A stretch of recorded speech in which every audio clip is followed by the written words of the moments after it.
This book is promising to expose the greatest financial injustice in Tennessee history, and the author, former Tennessee State University President Dr. Glenda Glover. The same Glover who sat down with me for a more than hour-long interview almost 2 years ago because apparently what she said before was just the beginning. I want to make sure that the truth was part of the record. This book references how lawmakers reacted the moment that Glover started asking them about the $544 million that the state had underfunded TSU over decades. And yeah, I know the Biden administration later came out and said that number was closer to $2.1 billion, but for the sake of this, we're operating with a number that TSU and the state both acknowledge, which is $544 million.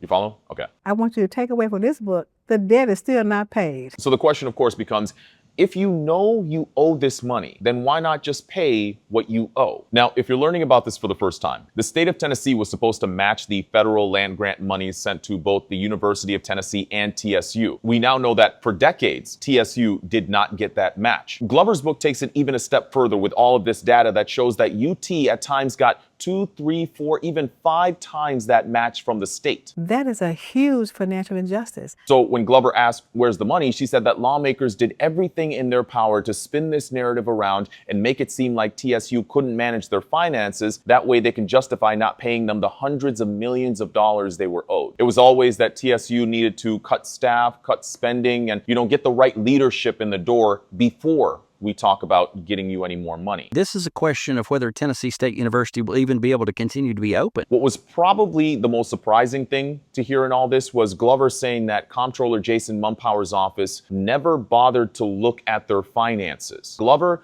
doesn't trust the audits that said that they overcharged or undercharged students hundreds of thousands of dollars, or that they used one-time COVID money for scholarships to drive up enrollment that they couldn't sustain. No one looked at anything in finance. We had the financial statements, we had the bank reconciliations that were redone, we had all ready for them. So where are they coming up with these numbers? I don't know where the numbers actually came from. She understands that she could have done a better job with the surge in enrollment, but she's almost always felt like the deck was stacked against her. Who Glover does trust is the new administration because she believes they're on the right track, and that includes the new president, Dwayne Tucker. What a difference a year makes. TSU made several changes and ultimately got the state to agree to free up $96 million over 3 years for their operating expenses. When I asked her how would she like to be remembered, she said she wants to be remembered as someone who fought for the faculty, fought for the students, fought for TSU, and fought for the money that was owed. As always, I'm wondering, what do you think?